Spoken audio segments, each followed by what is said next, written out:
Bonjour à toutes et à tous. Je vous propose de commencer ce conseil municipal du 24 septembre 2018, de nommer Madame Sandrine Vergotten la secrétaire de séance. Merci Monsieur le maire. Nous allons procéder à l'appel. Bernard Pierre-Michel. Dordain Joël. Monnier Ange. Levent Bruno.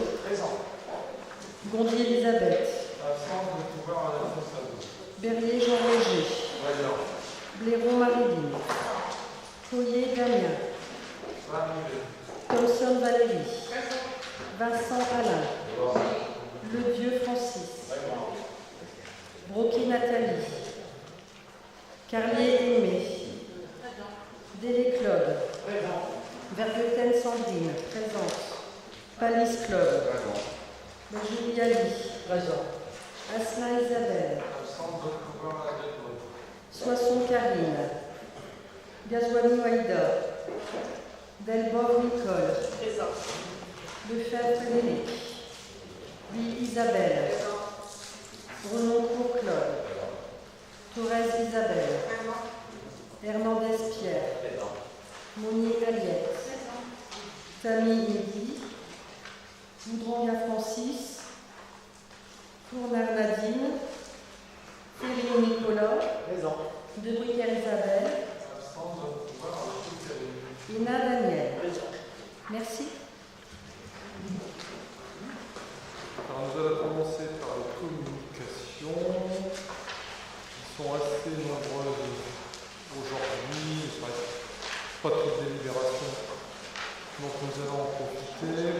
Tout d'abord pour évoquer la notation politique de l'année 2018, puisque j'ai reçu 17 ans le courrier du préfet délégué à l'égalité des chances pour nous signaler que nous avons obtenu une subvention totale de un peu plus de 775 000 €, qui est une subvention supérieure à l'enveloppe théorique que pouvait bénéficier la ville initialement. Suite donc à la qualité des projets, nous avons obtenu quasiment 226 000 € pour la réhabilitation de l'école maternelle Jean Jaurès, 528 000 € pour la réhabilitation du terrain de football synthétique de la Bleusborn et 21 000 € pour le remplacement des châssis et portes d'entrée de l'école Gillard. À signaler que sur le terrain de football synthétique, c'est le maximum de subventions possible.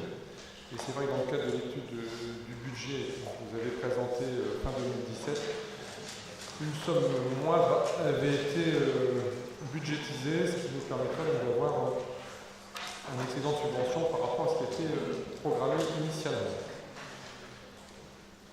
Une deuxième information concerne le CIA, c'est le complément indemnitaire annuel.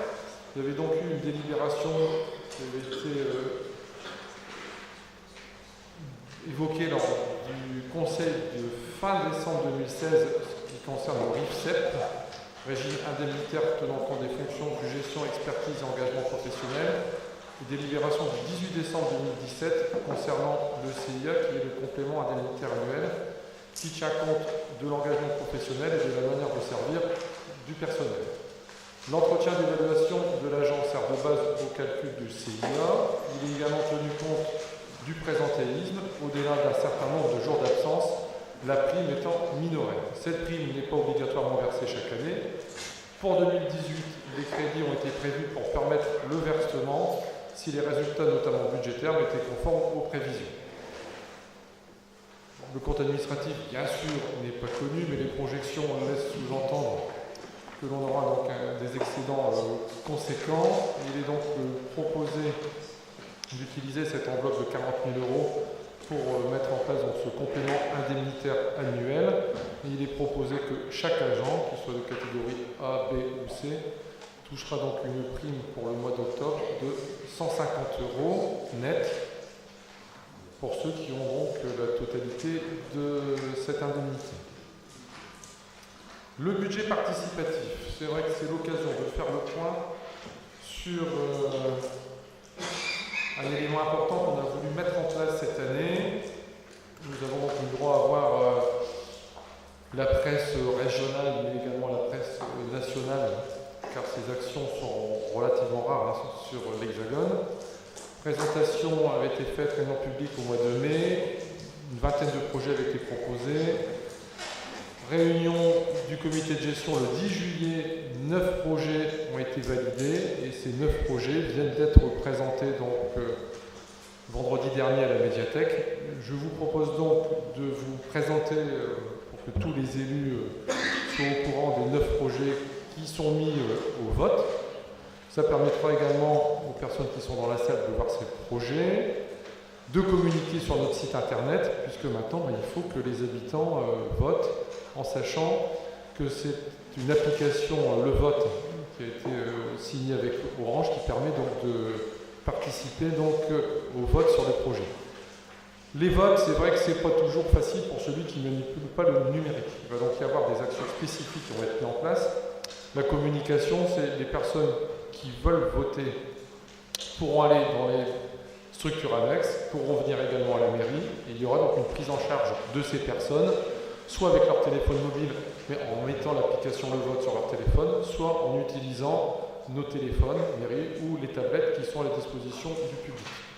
Il y aura également une action spécifique qui sera mise en place avec le Club des Anciens, puisque nos 2 services civiques qui sont dans le système en un clic iront au Club des Anciens. Il y aura également des actions qui seront menées les jours de marché pour essayer de sensibiliser un maximum de personnes, mais également le milieu associatif. Voilà, je pense que maintenant on peut lancer les films qui ont été réalisés par le service com et qui vont expliquer les différents projets. Après, si vous avez quelques questions, je vous laisserai la parole sur ce sujet.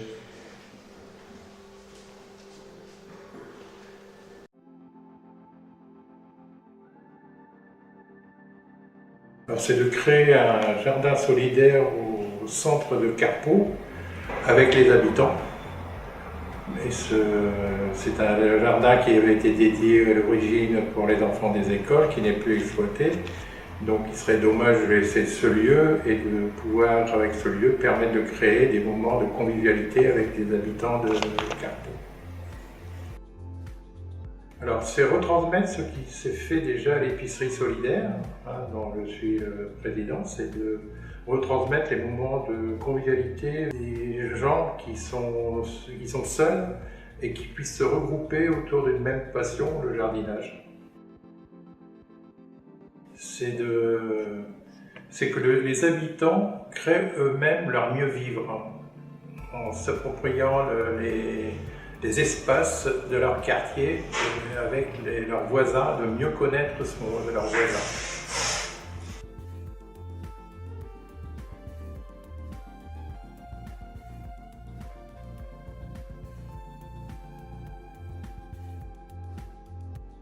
Notre projet en fait est de pouvoir poser des panneaux au niveau notamment des écoles pour sensibiliser un peu tous les chauffeurs. On a l'intention de poser 6 panneaux à des zones, je dirais, stratégiques. En fait, on mettrait un message très court et le dessin, on ferait faire par des écoles. Du genre, pensez à vos futurs enfants ou ralenti si c'est pas un circuit, enfin, des petits trucs comme ça qui pourraient alerter et puis avoir cet effet escompté, c'est de rendre les chauffeurs un peu plus responsables de ce qu'ils font. Comment on est venu l'idée? Justement au reçu de toutes ces incivilités qui nous sont rapportées par des parents, par les enfants aussi, parce qu'ils sont bien conscients du fait que la route c'est un danger, le trottoir est un danger, tout est danger. Donc c'est quelque chose qui, je pense, pourra être... Bon, là, on va le limiter à un périmètre au niveau de l'école Carpeaux et tout ça. Après, ça pourra peut-être, pourquoi pas, être étendu à d'autres endroits de la ville. Que c'est pour l'intérêt des enfants. Les enfants, c'est quand même ce qu'il y a de plus merveilleux. Donc il faut penser à nos enfants, puis de toute façon, même à nous, sur un passage côté, vous n'êtes même pas en sécurité. Il y a des personnes âgées également, mais les enfants sont vraiment des petites pièces qui sont très vulnérables, quoi, sur un trottoir, qui sortent derrière une voiture, Voilà, le but, c'est de protéger les enfants, nos enfants et les enfants en général.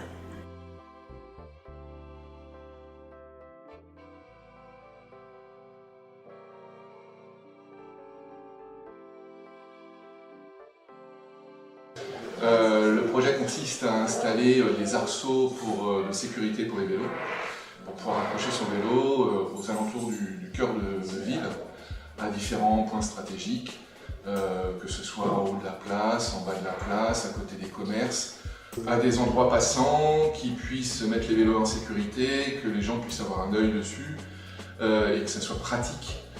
L'idée est d'avoir 2-3 points d'accroche dans un premier temps. Si ça a du succès, pourquoi pas les années futures rajouter des arceaux. Mais dans un premier temps, de mettre 2-3 arceaux à plusieurs endroits pour pouvoir accrocher quelques vélos. Alors l'idée c'est que je pratique presque quotidiennement le vélo pour aller au boulot, pour mes loisirs, pour le côté pratique, le quotidien, pour faire les courses. Et que en regardant les statistiques au niveau national par la FUB, la Fédération des utilisateurs de bicyclettes, les 2 premières raisons qui font que les gens n'utilisent pas leur vélo, ou très peu, la première raison c'est la sécurité et la deuxième raison c'est le problème de sécurité au niveau des voiles de vélo.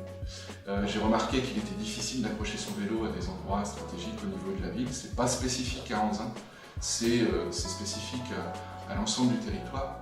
Et en ajoutant petit à petit des équipements au niveau des villes, on incite comme ça les gens à faire du vélo. Alors c'est un investissement qui est peu coûteux par rapport à d'autres investissements et c'est un investissement à long terme et c'est pour le bien-être des habitants de la ville d'Anzin, pouvoir inciter à faire du vélo.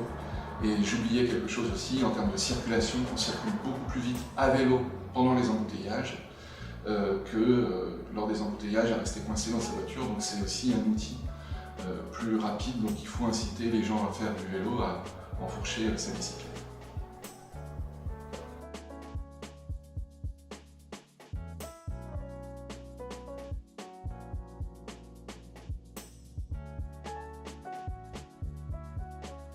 Mon projet, c'est d'avoir un aire de jeu dans la cité, parce qu'on n'a rien du tout. C'est vraiment une cité avec rien du tout. C'est que de l'herbe, des arbres et c'est tout. Il n'y a rien d'autre de attrayant dans notre cité. Moi, j'ai demandé à avoir une balançoire, un toboggan, des trucs qu'on monte dessus avec le ressort, d'en avoir 2 de choc. Pour qu'il y a les plus petits qui puissent jouer et puis ceux plus de 5 ans qui peuvent aller au toboggan, à la balançoire, pour que tout le monde puisse s'amuser. Il y en a pour tout le monde. Moi, ça fait plus de 10 ans que j'avais ce projet. Je l'ai demandé avant à l'ancien monsieur le maire, mais monsieur le maire n'a jamais voulu parce qu'il y avait une route. Il avait peur que les enfants ils se faisaient écraser quand ils jouaient au ballon ou n'importe quoi. Alors il n'a pas voulu, il a refusé. Et là, avec le nouveau maire, le monsieur Michel Bernard, il avait fait un projet de 50 000 € aux habitants. Et puis moi, j'ai demandé pour avoir l'aire de jeu devant la maison de mon terrain. Maintenant, il faut convaincre les gens. Ça serait que les enfants ils rencontrent des autres petits-enfants des autres secteurs, qui se parlent entre eux, qui sont des petits copains, copines, que les mamans ils parlent ensemble, qu'ils font connaissance, tout, et pour faire mieux le quartier.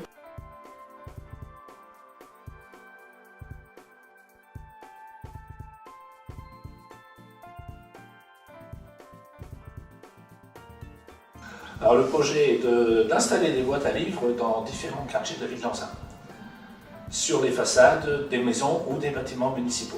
Le but est de déposer un livre et d'en prendre un autre en échange, de le feuilleter, de le lire, de le ramener, de le déposer dans une autre boîte à livres, d'éventuellement y mettre une petite feuille à l'intérieur si on a envie en donnant ses appréciations, de façon à ce que le lecteur suivant découvre ce qu'il va lire et partager. Et voilà. L'idée aussi sur les maisons, c'est éventuellement que les habitants s'approprient cette boîte à livres. Et alors je l'ai vu dans une petite ville où ça existait, où on voyait l'habitant qui sortait discuter avec la personne qui prenait un livre et dire bah tiens, moi celui-là je l'ai bien aimé ou celui-là je l'ai pas lu. Enfin, vraiment créer une convivialité autour de cette boîte à livres.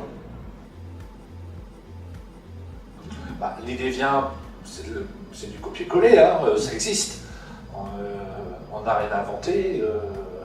Alors je dis on parce que c'est une proposition du comité de quartier centre. Donc on est à plusieurs à avoir eu cette idée, on a discuté ensemble, on est plusieurs à avoir eu cette idée, et on n'a rien inventé, c'est simplement le fait d'avoir vu ça ailleurs. Mais j'insiste sur le fait, en n'ayant pas envie d'avoir un endroit, un seul endroit où il y aurait beaucoup de livres. Vraiment l'idée est d'avoir ces petits meubles répartis partout dans la ville. Ce qui pourrait aussi éviter le vandalisme. On a toujours peur quand on fait quelque chose dans la ville d'installer quelque chose. Le fait que c'est petit, une petite armoire et tout ça, bah, il ne peut pas y avoir grand mal de fait. Et vraiment l'idée de disséminer ça partout dans la ville. On partirait sur 10 à 15 boîtes à livres. Alors je pense que c'est quelque chose qui peut avoir beaucoup d'impact pour en plus un budget qui n'est pas énorme. Et ça permettrait, enfin voilà, vraiment permettre cet échange de livres, avoir une complémentarité avec la médiathèque qui existe sur Anzin, et vraiment de faire participer l'habitant et de créer une petite vie par rue, par quartier avec cette boîte à livres. C'est pas grand chose, c'est une petite goutte d'eau, mais les petites gouttes d'eau font les grandes rivières.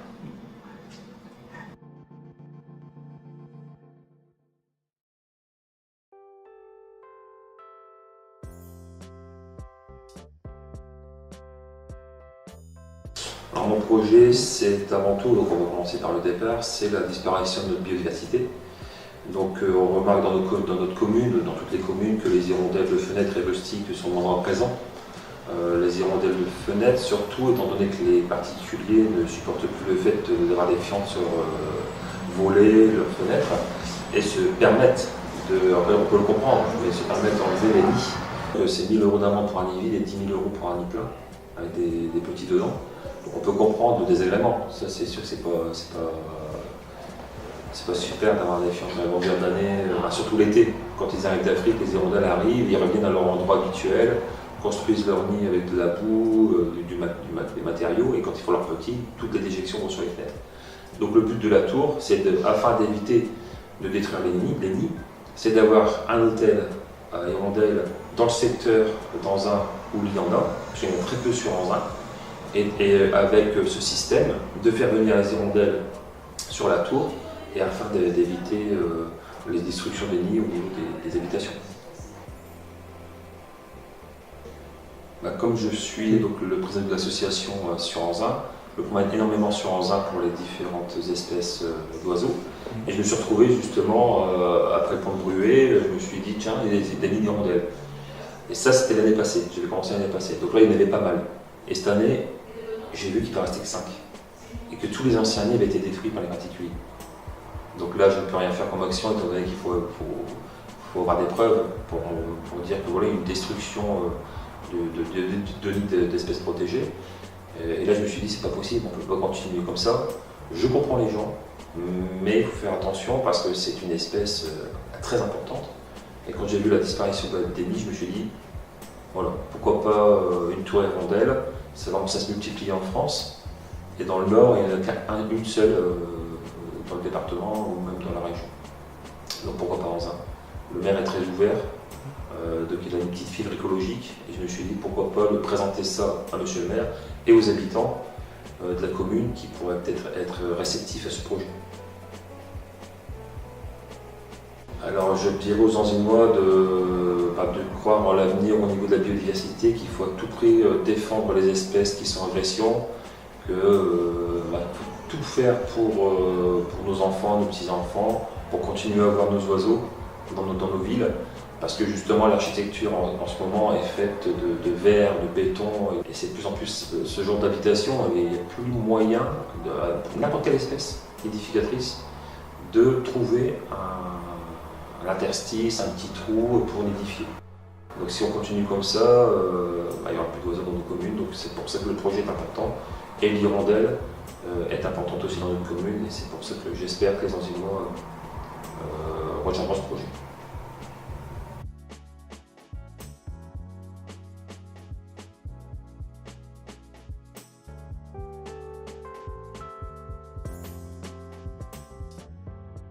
Bon, mon projet, ça concerne le château d'Ampierre. C'est l'histoire de l'embellir. Aujourd'hui, quand on passe devant le château, on s'aperçoit que sur les fenêtres, elles sont protégées par des planches de bois suite à dégradation. Donc mon projet, c'est de remplacer ces planches de bois par des trompe-l'œil afin d'embellir ce château et notamment classer au monument historique. Alors, ça peut être fait par des professionnels, des peintres professionnels, ou par des gens dans le cadre participatif, éducatif. C'est le soir, en passant devant le château, il faisait beau, le parc était magnifique. J'ai dit, ces planches de bois, ça fait sale, ça fait moche. Voilà. Tout simplement. Donc, je suis allé sur internet, j'ai regardé un petit peu ce qui se faisait. Je dis, oui, ça peut se faire. Voilà. Et surtout qu'il est classé monument historique. On a refait la coulée verte du parc d'Ampierre, entre le parc d'Ampierre et la mairie. C'est un projet qui a eu le jour il y a 2 ans, peut-être maintenant. Je me souviens, je m'étais marié avec le maire. Donc, je voulais mettre en valeur le château, le parc. Je dis c'est un peu dommage d'avoir fait tout ça, et puis quand on passe devant le château, on voit les fenêtres rouges. Ouais, alors votez pour ce projet pour embellir le château et mettre en valeur cette coulée verte de la zone Valmont.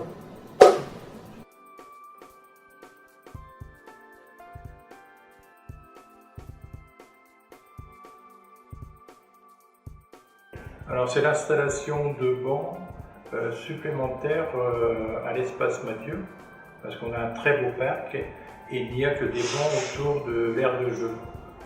Alors je voudrais par expérience de souvent me promener au parc Mathieu, c'est que les gens qui sont les personnes âgées, les personnes en convalescence qui vont se promener aiment avoir des lieux pour faire des petites pauses en faisant le tour du parc. Alors c'est en me promenant dans le parc Mathieu, j'ai rencontré des gens qui ont peine à faire le tour sans une petite pause et qui manquent de bancs sur le fond du parc Mathieu, d'une part. Et d'autre part, j'ai rencontré des jeunes, des adolescents qui s'asseyaient et qui plus ou moins portaient préjudice au jeu. Et quand je leur ai demandé pourquoi ils faisaient ça, parce qu'ils n'avaient pas de lieu pour s'asseoir, pour se rencontrer. Alors nous avons des beaux espaces à Anzin, dans le parc Mathieu, qui pourraient être encore plus exploités,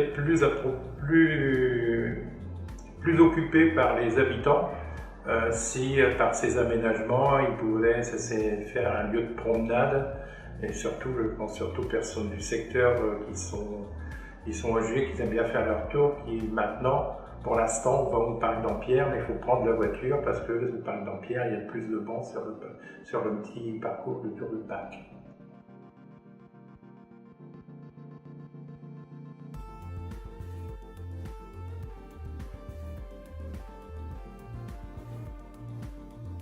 L'idée est d'installer un kiosque ouvert aux associations ou aux habitants souhaitant faire quelque chose au sein du parc.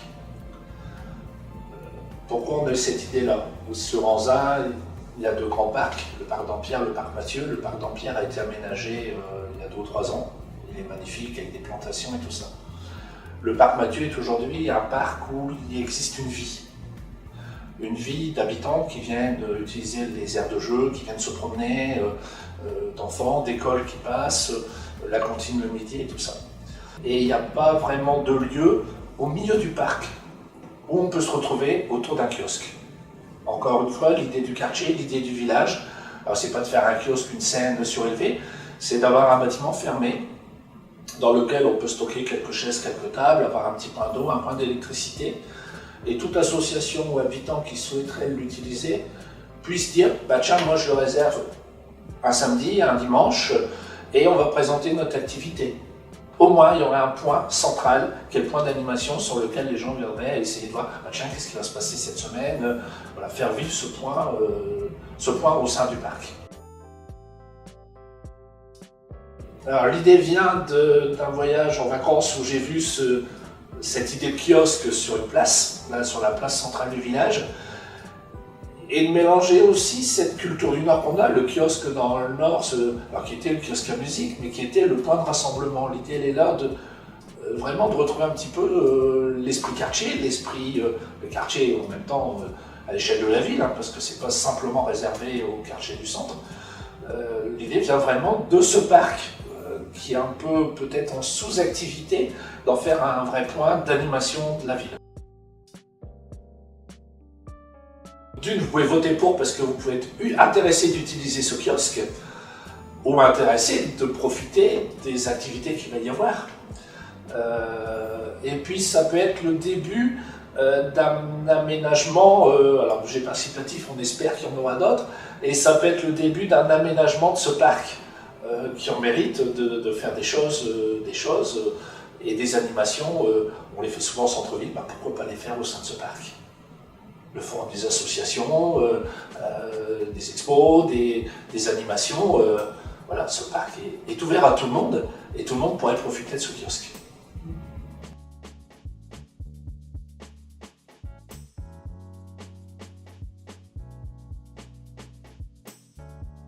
Donc des projets qui sont variés, qui peuvent être écologiques, sécuritaires, associatifs, vie culturelle. L'arrivée de M. Journier durant la présentation du projet budget participatif, arrive M. Collier. Et après, donc, il faut donc aller sur votre téléphone au niveau d'Apple Store, vous téléchargez l'application Le Vote, et puis à partir de là,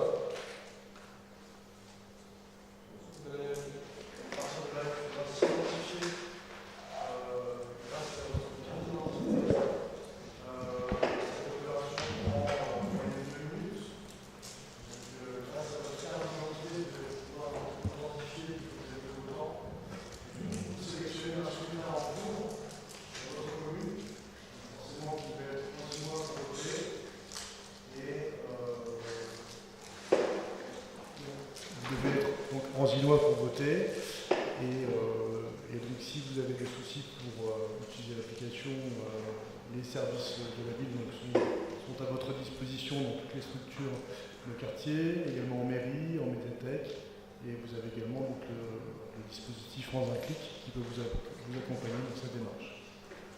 Voilà, donc maintenant, les élus devant toujours montrer l'exemple, vous n'avez plus qu'à voter. En famille, bien évidemment. C'est bon. Ensuite, oui, je voulais absolument je dise un mot sur Ascoval. Donc, vous avez pu voir apparaître il y a quelques jours une affiche de soutien aux salariés d'Ascoval.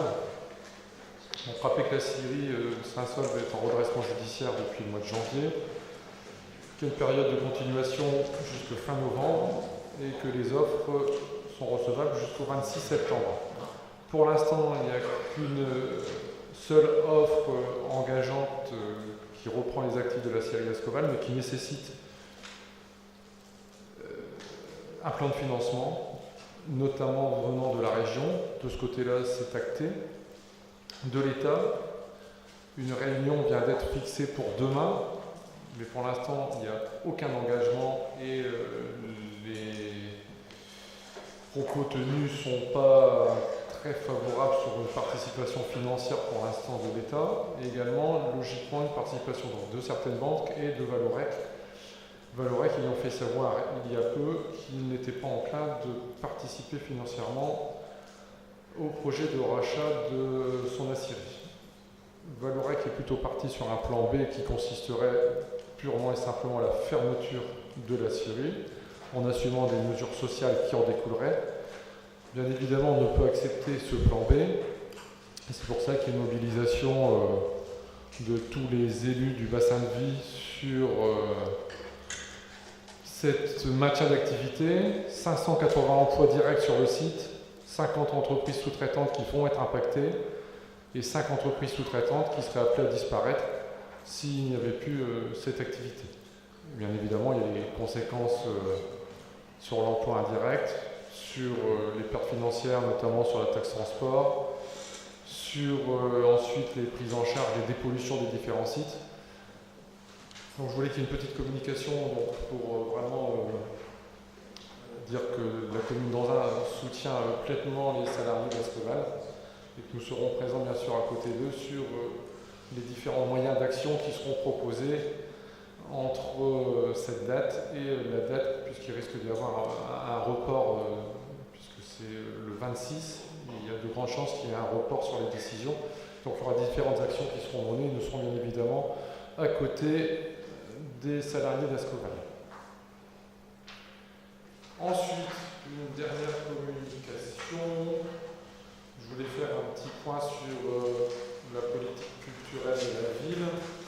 L'adjointe à la culture n'étant pas là, étant représentant donc, le volet touristique de l'aglo, il se trouve donc en congrès.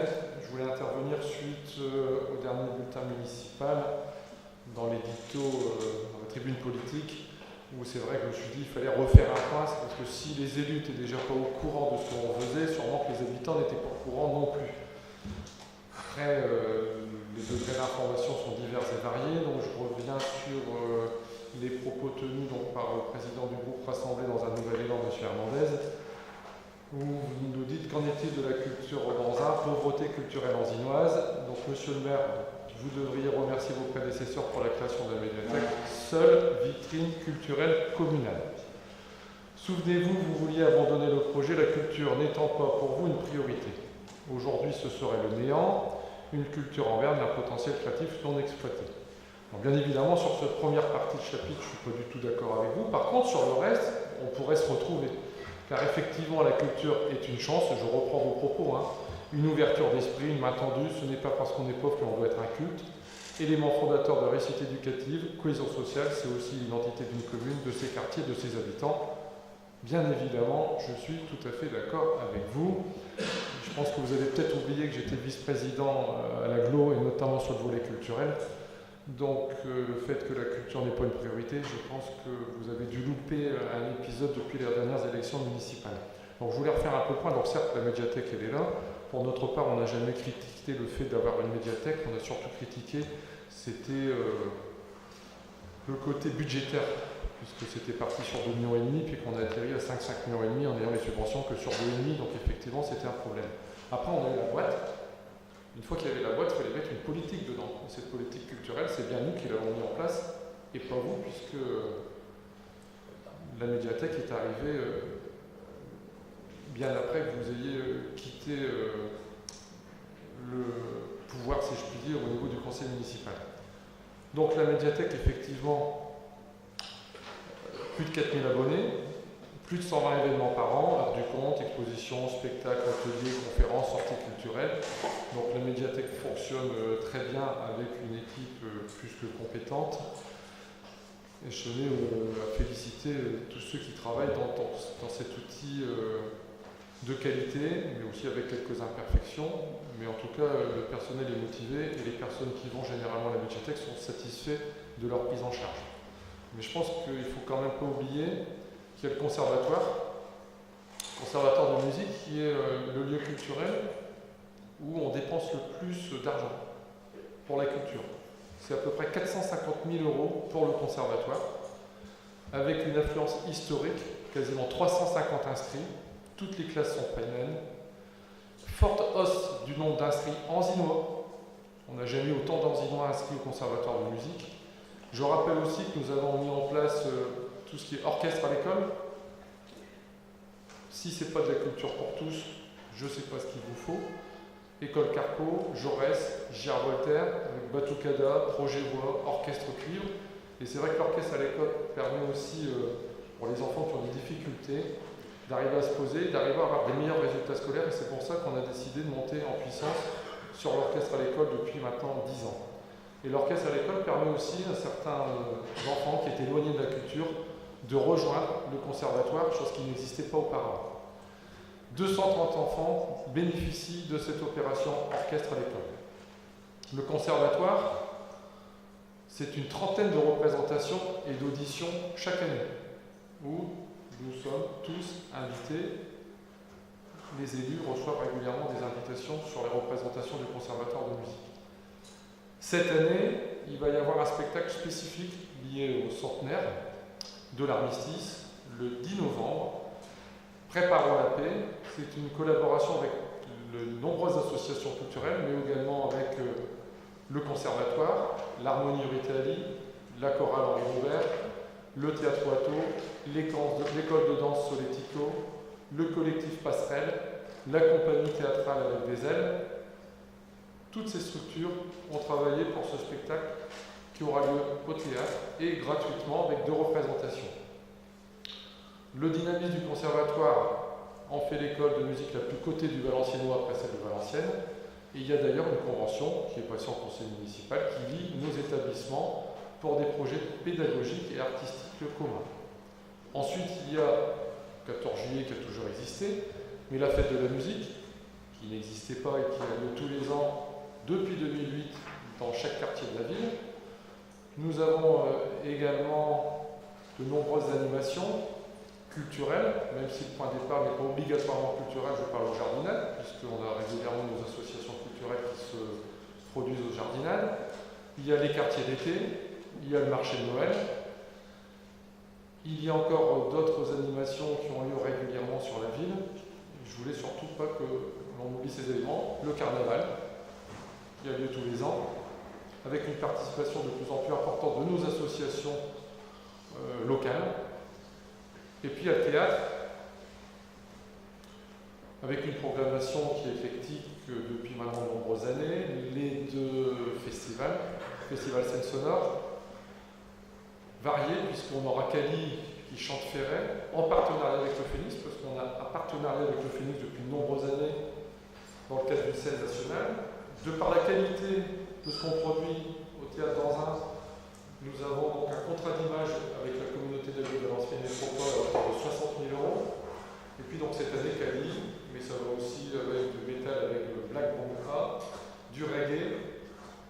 On a également le Festival d'Or de Rire en partenariat avec l'Espace Barbara. Et puis on a toute la programmation qui est prévue sur 2018-2019, notamment par exemple les Brigitte. Politique de prix bas, plus bas que la moyenne de ce qui est proposé pour les mêmes affiches sur le département, et notamment pour les enfants avec des spectacles, par exemple un spectacle spécifique avec Pinocchio, 9 € en tarif plein, 6 € en tarif réduit. Et puis il y a toute une politique d'éducation qu'on a mis en place depuis notre arrivée. On a remis en place les centres de loisirs culturels. Il n'y a pas que les sportifs, il y a aussi les centres de loisirs culturels en été. La mise en place d'ateliers périscolaires, depuis que les nappes ont disparu, donc depuis cette année, nous proposons donc des ateliers périscolaires, culture et sportifs, 2 fois par semaine, arts plastiques, médiathèque, dentelle, échecs, percussion, une école municipale d'art plastique qui est gratuite et qui propose désormais 3 créneaux, dont un spécifique pour les enfants de 3 à 6 ans, une ouverture de cours de dentelle, gratuit également le mercredi matin. Et puis il y a également tous les soutiens aux différentes structures. Une grande partie ont déjà été évoquées sur le spectacle qui est proposé donc le 10 novembre. Et puis nous avons également des sorties familiales, les sorties familiales qui ont des sorties culturelles en lien avec la médiathèque. Notamment le 24 novembre, on en propose 3-4 par an. 24 novembre, sortie culturelle à la ville à Cavrois et au musée de l'Hospice Comtesse. Et puis on a les spectacles qui sont proposés également par la cohésion sociale. Si dégoûté, il y a également eu des spectacles concernant justement la radicalisation, et ce dans les différentes structures de proximité. Alors je ne vais pas rentrer plus dans les détails parce qu'on a quand même quelques délibérations, mais je voulais refaire un point sur la politique culturelle que l'on mène depuis plusieurs années, avec une montée en puissance, notamment ces dernières années, avec les derniers éléments que je vous ai redonnés sur les pratiques que l'on met en place pour les plus jeunes mais aussi les moins jeunes, avec tout ce qui est art plastique, dentelle. Et il n'y a pas que la médiathèque d'Anzin, qui représente la richesse culturelle de la commune, et heureusement, même si la médiathèque participe grandement à notre rayonnement culturel. La preuve en est, c'est que pour recruter une directrice des affaires culturelles pour remplacer Madame Verneuil, donc la personne vous sera présentée lors du prochain conseil municipal, puisqu'elle rentrera en fonction logiquement le 1er novembre, mais c'est quelqu'un qui est à la ville de Lille, qui a mis en place le réseau des 9 médiathèques de la ville de Lille, et vu le projet qui était proposé par la ville d'Anzin, cette personne est venue postuler, et la motivation de cette personne, puisque étant à Lille, habitant à Lille, elle a investi pour acheter, parce que les transports en commun, c'est pas toujours facile sur des horaires décalés, donc cette personne vient d'acheter un véhicule pour pouvoir venir sur notre commune pour être directrice des affaires culturelles. Preuve en est que notre politique culturelle est reconnue bien au-delà de notre bonne ville d'Anzin. Voilà, donc je voulais refaire un petit peu une mise au point. Alors certes, on se rapproche de 2020, donc on va avoir quelques désinformations, mais je suis donc amené à ramener un petit peu la vérité lorsque je trouve qu'on a une méconnaissance importante du sujet ou des oublis importants. Madame Thompson. Est-ce que je me permets d'ajouter que nous agissons aussi auprès du tout petit, puisque nous avons, avec le service de cohésion sociale, un regroupement qui s'appelle Toi et moi, dans le cadre de la parentalité, autour de plusieurs thématiques, dont les arts plastiques, qui s'adressent donc à des bébés de 6 mois jusqu'à 3 ans, et des rencontres musicales qui se font dans le cadre d'une inclusion et qui se déroulent avec les enfants, les jeunes enfants, moins de 6 ans, qui sont en situation de handicap. Donc voilà, je voulais juste ajouter que, certes, depuis qu'on est arrivé et qu'on a fait le diagnostic au niveau éducatif et qu'on a mis le projet éducatif local en place, voilà, des choses se sont faites et continuent à s'ouvrir du plus petit jusqu'au plus grand. Et je pense qu'on est une des seules villes au niveau des nouvelles activités périscolaires quand elles nous ont été imposées, à avoir mis des activités de qualité avec les associations au niveau culturel, puisque là les enfants ont eu tant la chorale que le théâtre, que la musique, que les arts plastiques, et peu de villes ont fait ce choix-là à nos côtés. Merci, monsieur le maire. Et je pense que c'est pour ça aussi qu'au niveau des activités périscolaires, qui sont devenues des activités périscolaires et payantes comme une activité périscolaire basique auparavant, on a quand même un nombre d'inscrits qui est même plus important que ce qui avait été évoqué dans les prévisions, puisque aujourd'hui on a une demande telle qu'on a du mal à assumer toutes les demandes par rapport aux personnes qui nécessitent des compétences spécifiques en fonction des ateliers que l'on a mis en place, culturels et sportifs, puisqu'on est sur nos deux jambes, sportifs et culturels, sur tout ce qui est activité proposée aux enfants, aux ados et personnes plus âgées, bien évidemment. Avant d'attaquer les délibérations, je vais vous donner les dates des prochains conseils municipaux, je ne pense pas les avoir données. Donc le prochain conseil, c'est le 19 novembre, c'est le rapport d'orientation budgétaire. Et le 17 décembre, donc 19 novembre, et ensuite le 17 décembre, ce sera le budget primitif 2019, dernier conseil de l'année 2019. C'est bon? Sur les décisions administratives, y a-t-il des questions? Non? Pour décision administrative, j'ai vu qu'il y avait quand même pas mal de décisions qui concernaient les affaires culturelles. Ça tombe comme ça où la première page, c'est quasiment que ça. Monsieur Ferrini. Merci, monsieur le maire. Alors, si vous me permettez, ce n'est pas une question sur les décisions administratives, mais je voulais juste préciser à l'Assemblée que bon, visuellement, je parais un peu isolé, ce côté-ci est un peu clairsemé, mais ma collègue étant absente pour des raisons toutes simples, c'est qu'elle vous annoncera dans un prochain conseil municipal, si elle le peut, personnellement, sinon je lirai son texte, qu'elle va démissionner, parce qu'elle a quitté la région pour s'installer en Charente-Maritime. Et elle sera remplacée, bien évidemment, et puis j'annoncerai à ce moment-là, avec votre permission, le nom de son successeur quand il sera décidé. Voilà. Et elle vous salue d'ailleurs par ma voix ce soir. Merci, monsieur Ferring, pour cette information. On attaque les délibérations. Donc la première délibération classique à cette période-ci d'année, c'est motion de soutien à la journée mondiale du refus de la misère, Monsieur Dordain. Merci Monsieur le maire. Tous les ans, l'association ATD Carmonde sollicite les communes afin qu'elles délibèrent pour susciter chez leurs concitoyens une réflexion sur la nécessité de lutter contre la grande pauvreté. Cette année, la mobilisation portera sur les droits humains. Choisir ce thème n'est évidemment pas anodin puisque 2018 marque les 70 ans de la Déclaration universelle des droits de l'homme et les 20 ans de la loi d'orientation relative à la lutte contre les exclusions de juillet 1998. Il s'agit donc de réaffirmer avec force que la grande pauvreté est une violation des droits humains et qu'ils ne peuvent être effectifs sans la mobilisation de tous. En France, trop souvent encore, les droits sont bafoués pour de nombreuses personnes. Ce décalage entre la loi et la réalité est insupportable et nous savons que la mobilisation de tous est essentielle pour que ces droits deviennent une réalité. Sur notre territoire national, aujourd'hui, les droits humains ne sont pas respectés et, comme le disait Joseph Brzezinski à l'initiative de cette journée, là où des hommes sont condamnés à vivre dans la misère, les droits de l'homme sont violés. S'unir pour les faire respecter est un devoir sacré. Au-delà des actions concrètes portées par le CCAS d'Anzin pour atténuer les effets de la crise dont sont victimes les Anzinoises et les Anzinois, les plus fragiles, la municipalité souhaite apporter son soutien symbolique et exprimer formellement son engagement pour cette journée. Sur cette base, il est donc proposé au Conseil de bien vouloir délibérer favorablement pour acter le soutien et l'engagement de la ville d'Anzin pour cette journée mondiale du refus de la misère le 17 octobre 2018. Merci. Pas d'intervention. On passe au vote. Qui vote contre? Abstention. On vote à l'unanimité.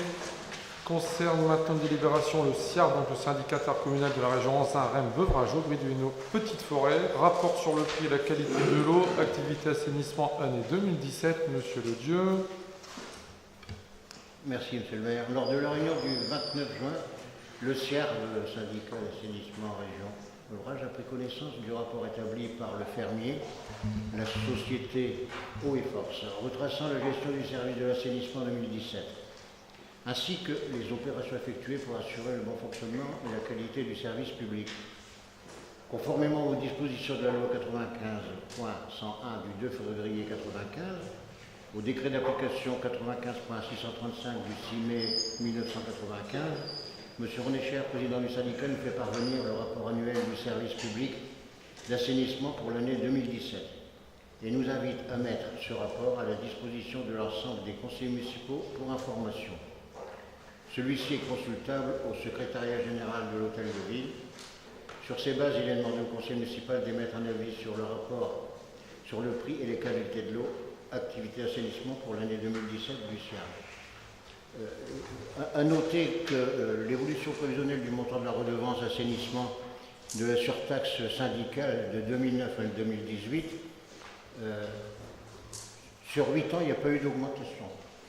La surtaxe est toujours restée à 0,90, sauf en 2011, 0,89, ce qui revient à avoir une augmentation de 1 centime sur 8 ans. Merci. Merci, Monsieur Ledieu. Y a-t-il des questions? Non. On passe au vote. Vote contre, abstention, donc voté à l'unanimité. La troisième délibération, c'est la création, ça a déjà été évoqué, la création d'un service commun d'observatoire fiscal intercommunal entre Valenciennes Métropole et la ville d'Anzin. Cette fois-ci, c'est pour la signature de la convention cadre, Monsieur Collier. Monsieur le maire. Oui, donc là, c'est la finalité, c'est la convention qui aura un effet au 1er janvier 2019. Donc, sur la base des attentes et des besoins formulés par chacune des communes intéressées, une réflexion et un travail commun ont été engagés afin de co-construire ce service en trouvant le bon dimensionnement et les process adaptés permettant d'harmoniser les pratiques, d'organiser et de capitaliser les forces, mais aussi de trouver des axes de progrès en matière de qualité et de réactivité des services rendus. À l'issue de ces rencontres, la ville d'Anzin s'est déclarée intéressée à la création de ce service commun.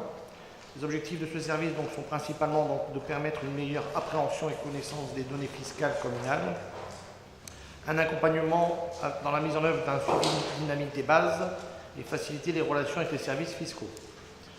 Pour ce faire, donc, Valenciennes Métropole a procédé au recrutement d'un poste de cadre A de responsable de l'Observatoire fiscal intercommunal qui sera mis à disposition à 50% de son temps de travail pour le bénéfice des communes intégrant le service commun.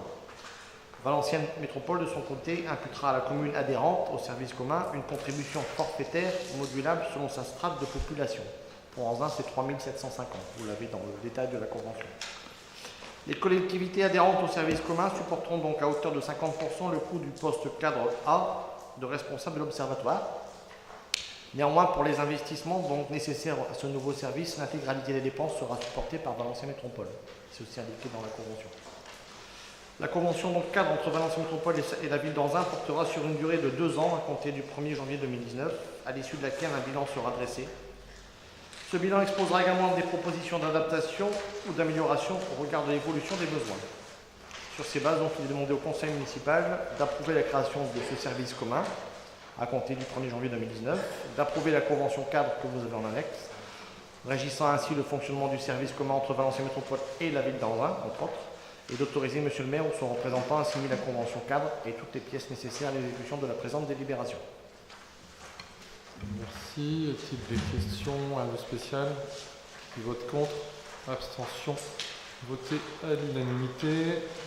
La 4e délibération concerne une convention partenariale pour la mise en œuvre d'un conseil intercommunal de sécurité de prévention de la délinquance, donc le CISPD, sur les communes d'Anzin, Beuvrages, Petite-Forêt et Rem. Donc là, la nouveauté, c'est surtout donc la volonté donc, de la ville de Petite-Forêt d'intégrer le CISPD. La convention partenariale doit donc être remodifiée pour intégrer donc cette volonté. On rappelle que c'est l'ensemble du territoire des différentes communes qui est donc concerné par cette convention partenariale. Les thématiques restent toujours les mêmes. Donc, par rapport au CISPD, en tout cas les conventions qu'on vous avait présentées précédemment, c'est donc uniquement l'intégration de la ville de Petite-Forêt qui modifie la donne sur cette convention partenariale. Y a-t-il des questions? Qui vote contre? Abstention? Voté à l'unanimité. La 5e délibération découle un peu de la précédente, avec, on l'avait aussi évoqué en conseil précédemment, une convention de versement d'un fonds de concours pour l'assistance à la mise en place d'une police pluricommunale. Il a donc été décidé donc, au niveau de ces 4 communes d'évoluer et d'essayer d'améliorer le fonctionnement de nos diverses polices municipales en évoluant vers une police pluricommunale qui couvrirait donc un territoire d'environ 38 000 habitants. Pour ce faire, il y aura lieu donc de recruter un chef de service pluricommunal.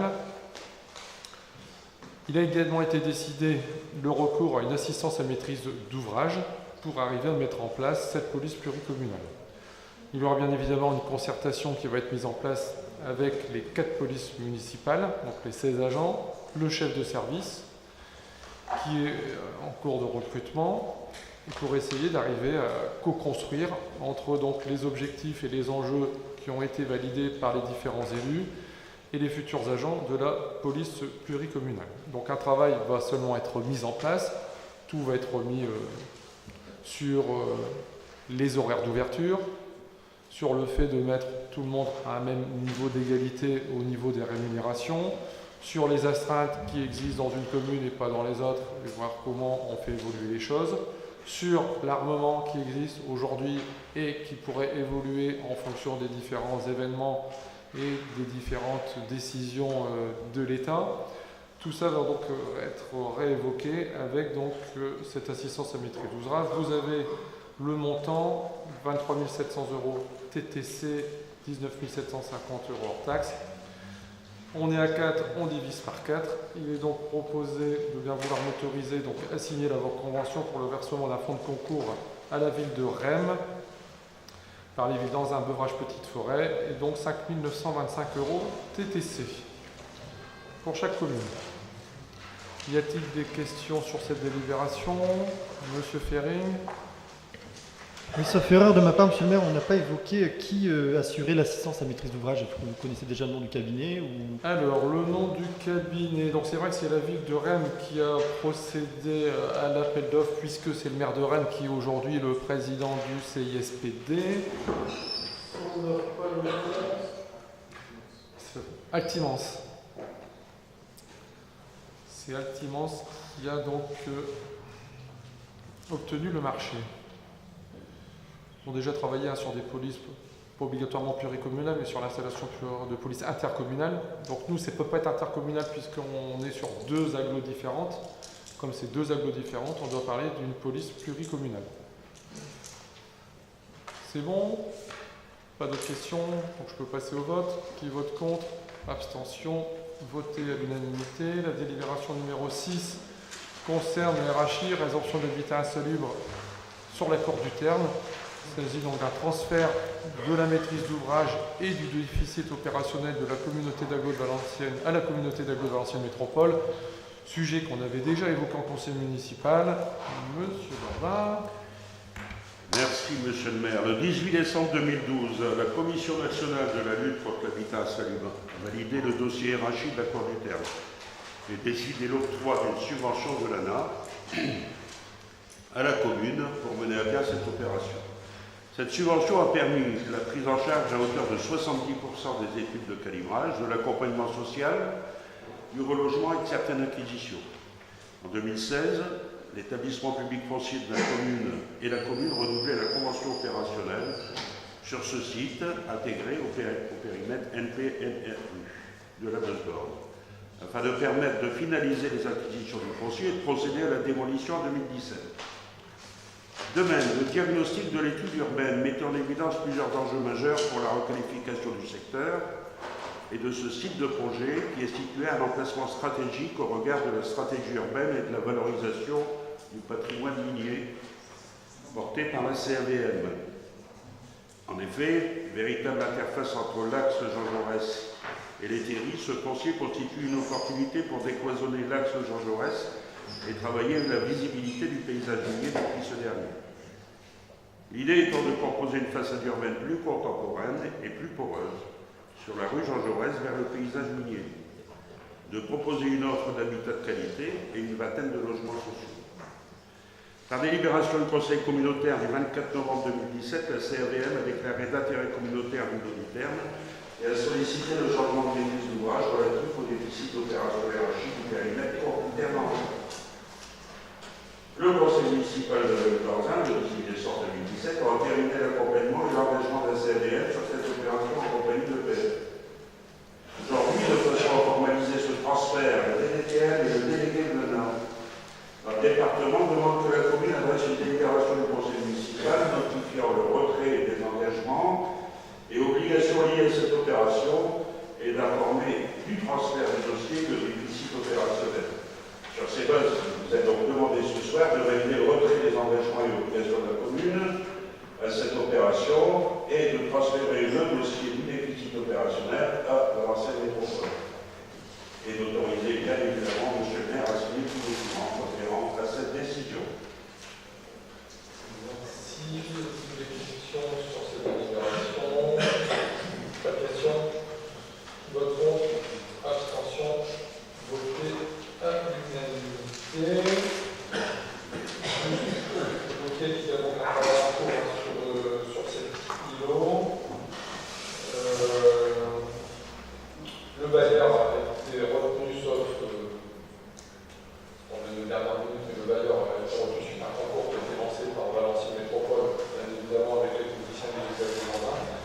Le travail n'est pas achevé, puisqu'on a demandé quelques modifications par rapport à ce qui a été proposé. Donc il y aura une vingtaine de logements qui seront conçus sur cette parcelle, avec un débit de travaux qui pourrait être projeté pour début 2020. Pour correction, on a retrouvé le nom exact.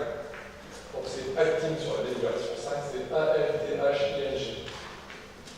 Ça c'est pour l'AEO, pour la mise en place de la police. Pour la délibération 6, on passe.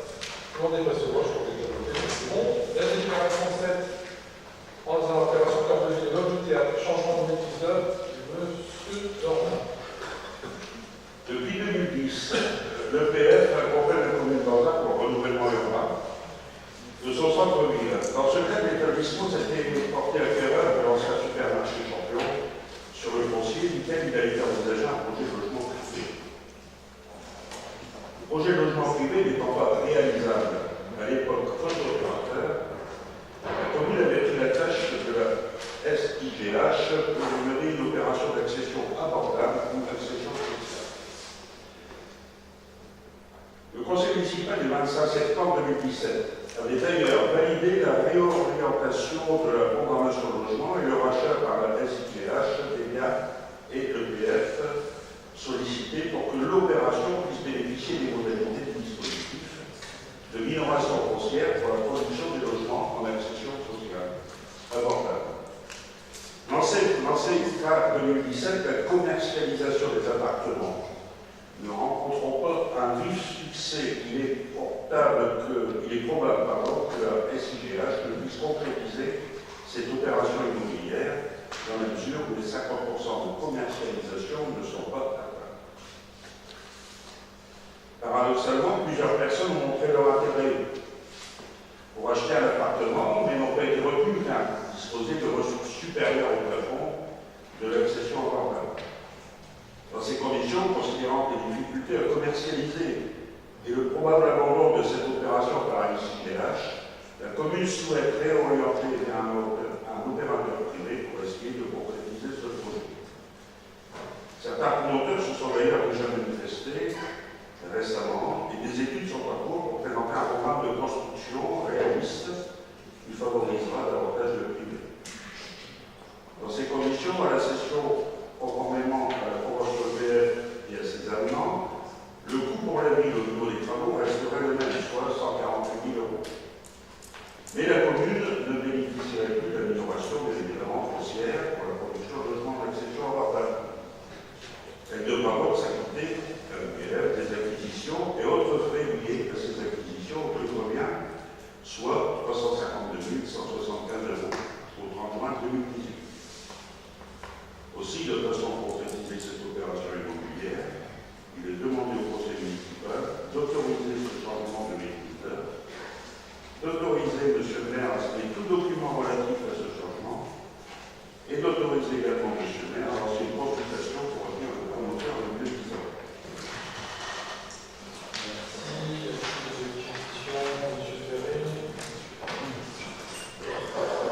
Merci, M. le maire. Je suis assez déçu parce que je m'attendais à voir M. Rack ce soir en représentant la SIGH, parce qu'ils sont venus pour présenter le projet, mais ils ne sont pas là pour me dire qu'ils ne le font pas. C'est la première remarque que j'avais à faire. Je le retiens par rigueur.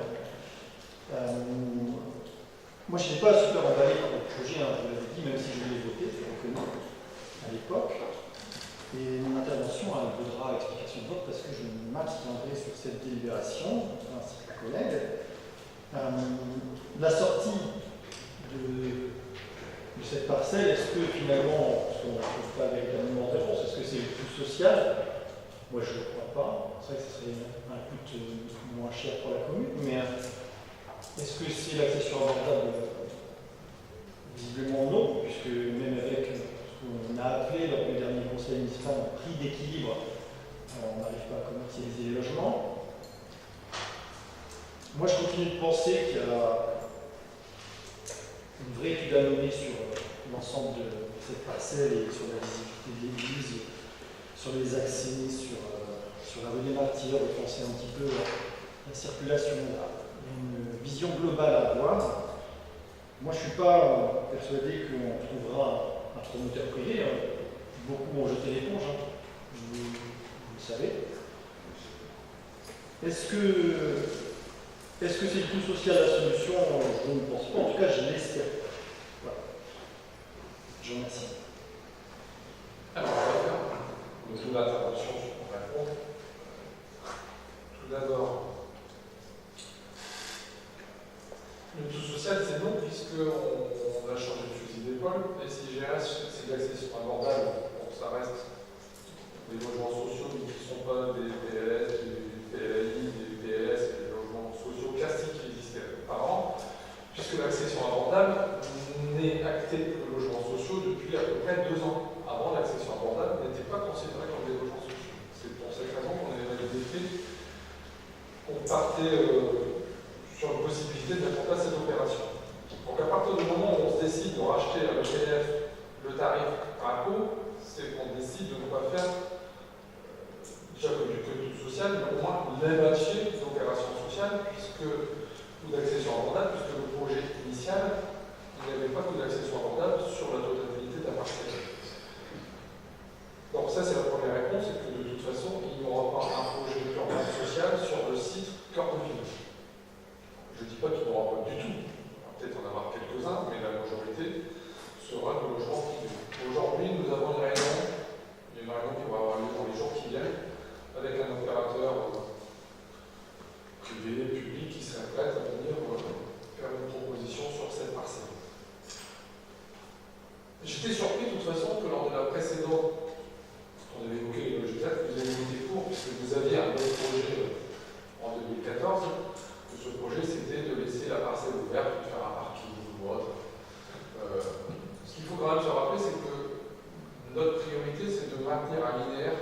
parcelles dignes de ce nom.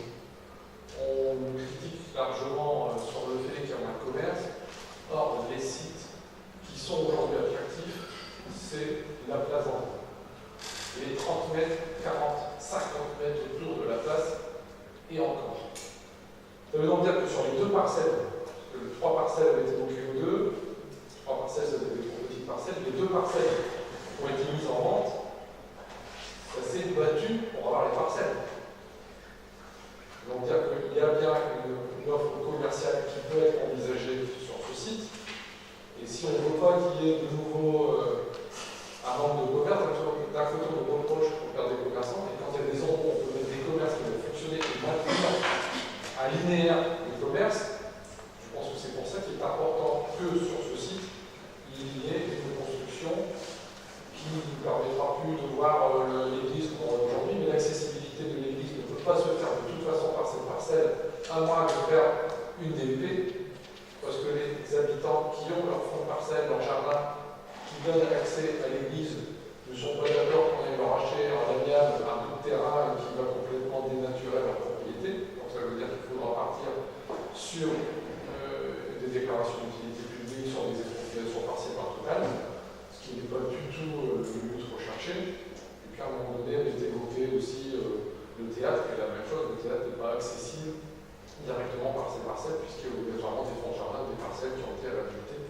Donc de toute façon, sur les problèmes d'accessibilité que l'on peut avoir ou pour le théâtre ou pour l'église, cette parcelle-là ne nous permet pas d'avoir une possibilité d'avoir une accessibilité normale comme une grande aujourd'hui dans la Côte-d'Or, ou les textes, mais on peut trouver d'autres solutions. Donc voilà pourquoi il nous semble logique de maintenir notre volonté, même si c'est compliqué. Et si on n'a pas d'opérateur privé qui nous satisfait sur la proposition, si ce n'est pas dans 6 mois, ce sera dans 1 an, dans 18 mois, dans 24 mois, mais de toute façon, à un moment donné, on trouvera bien un opérateur qui sera intéressé par l'opération en cœur de ville. On a le transport en commun qui est à 150 mètres, on n'est pas loin de la gare, on est en plein cœur de l'eau, et de toute façon, on est en plein dans ce que demande le SCOT, soit ce que demandent les services de l'État, c'est on reconstruit la ville sur la ville. On est en plein sur ce que l'on demande à tous les niveaux. C'est une ancienne friche commerciale, en plein cœur de ville. On y a fait une construction dessus. Maintenant, il faut arriver à trouver le bon opérateur qui arrivera à trouver une opération qui conviendra à tout le monde. Après, on évoquera dans un second temps d'Aubresse, Labancourt, Ford, puisque notre friche commerciale aussi qui est là-bas, et qui va, de toute façon, il y aura des migrations qui vont réarriver prochainement, puisqu'il y a également un accompagnement de l'eau qui est prévu sur ce site qui est à proximité d'un dossier de TNRE 2, que vous connaissez tous maintenant. Donc voilà sur le pourquoi.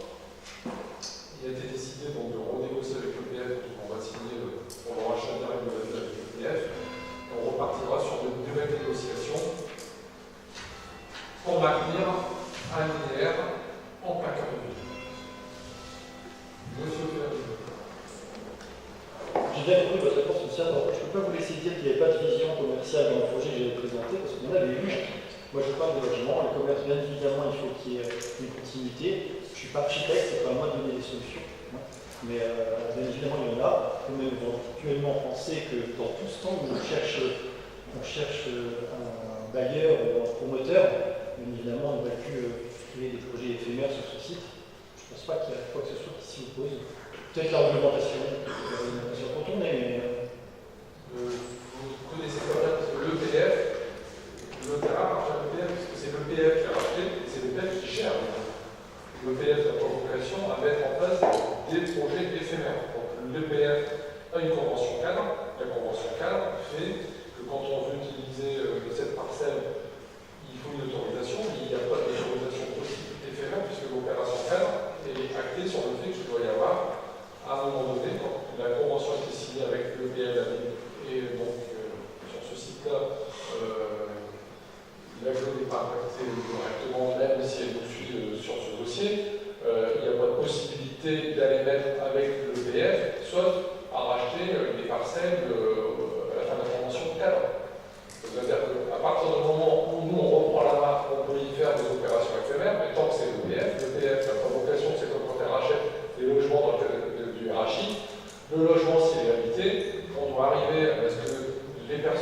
dérogations doivent être parties le plus rapidement possible, parce que le projet a vocation à faire de l'habitation et à faire ensuite une activité éphémère en attendant que le projet urbanistique soit mis en place. Donc les activités éphémères, à partir du moment où c'est l'EPF qui gère le bien, ne sont pas réalisables sur ce site. Et après, quand on avait présenté le projet il y a quelques années, FH, etc. étaient venus, les DIC étaient intéressés. Après, il y a des projets qui sont sortis sur d'autres communes, communes centres, et puis aussi le fait, là, les dernières lois qui sont sorties sur le fait que l'on n'est plus éligible aux investissements, puisqu'on est en B2 et pas en B1. Pour la défiscalisation, à partir de la fin de cette année, c'est tout. La seule commune qui peut encore bénéficier de défiscalisation sur ce secteur-ci, c'est la ville centre, c'est la ville de Valenciennes. Toutes les autres communes ne peuvent plus bénéficier de défiscalisation. Donc les projets qui étaient éventuellement en cours ici ou ailleurs, avec des défiscalisations conséquentes sur les investisseurs potentiels, tous ces projets-là vont tomber à l'eau, puisque à partir de 3 mois, c'est terminé, on n'est plus éligible aux défiscalisations sur nos territoires. Donc c'est cet élément-là qui fait que les investisseurs privés se précipitent moins et que la ville centre reste déjà plus attractive et encore plus attractive avec ce texte de loi qui est passé, mais qui ne dépend pas de nous. Ça, c'est sûr que c'est un élément flagrateur conséquent.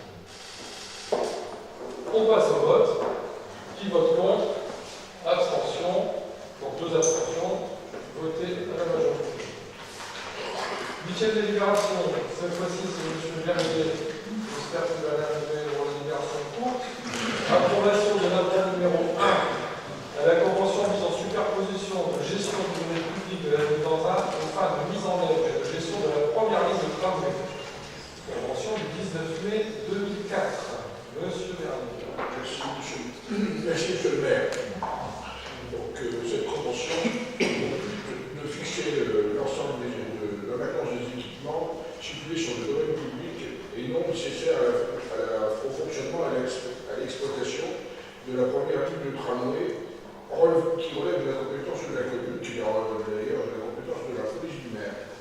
Dès lors, la commune assure l'entretien de ces installations ainsi que l'ensemble des dépenses correspondantes. Lors de la réalisation de la ligne 1 du tramway, les équipements de signalisation routière ont été installés par le CICUR, qui est le domicile maintenant depuis le 1er janvier 2017. Ces équipements ne concernent pas le fonctionnement du tramway et sur ces bases, il est proposé au conseil municipal d'acter la prise en charge de la maintenance en l'état des 10 équipements, d'approuver l'amendement numéro 1 à la convention du 19 mai 2004 et d'autoriser M. le maire à signer cet amendement numéro 1. Y a-t-il des questions? Non. On passe au vote. Qui vote contre? Abstention. Voté à l'unanimité. Aménagement urbain de projet, convention financière entre la ville d'Anzin, Valenciennes Métropole pour l'aménagement des espaces publics de la cité minière de Mont-de-la-Belle à Anzin. Je vais soulager mon adjoint. Je pars sur les 3 votes pour demain. Donc, le conseil communautaire de Valenciennes Métropole, en date du 1er avril, a déclaré l'intérêt communautaire la restructuration de la cité minière de Mont-de-la-Belle autour de 2 volets complémentaires. Réhabilitation et résidentialisation des logements et réhabilitation des espaces publics. Pour le volet espace public, sous maîtrise d'ouvrage de Valenciennes Métropole, le coût de la restructuration de la cité minière du Mont-de-la-Belle était estimé à 4 452 993 € hors taxe. La convention pénitentiaire prévoit la participation financière du FEDER de l'Europe, de la région de France pour 800 000 €, le FSIL, c'est le fonds de soutien à l'investissement local, aide de l'État de 250 000 €. Valenciennes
Mais ça va permettre de remettre vraiment au bout du jour, parce que c'est vrai que ça faisait un lustre qu'il n'y avait pas eu d'investissement. Donc là, on l'a déjà évoqué, c'est vraiment une remise au niveau de qualité de toutes les infrastructures qui sont sur la cité du Mont-d'Avet, puisque on refait l'assainissement, on fait tous les réseaux, on fait toute la façade. Les bailleurs vont faire aussi des investissements sur cette cité.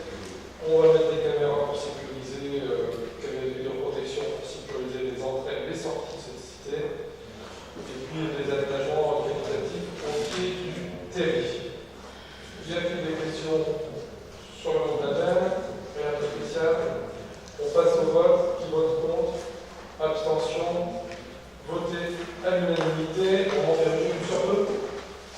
Délibération du bureau 10. Convention d'usage encombrant pied d'immeuble. Monsieur Berger. Merci, monsieur le maire, de prendre soin de ma santé. Donc, dans le cadre du travail que font les GUP, le GUP par exemple, un travail important a été mené avec les locataires dans les collectifs pour la collecte des ensembles. Donc, cette convention d'usage est tripartite entre l'ancienne métropole, les bailleurs et la ville d'engins.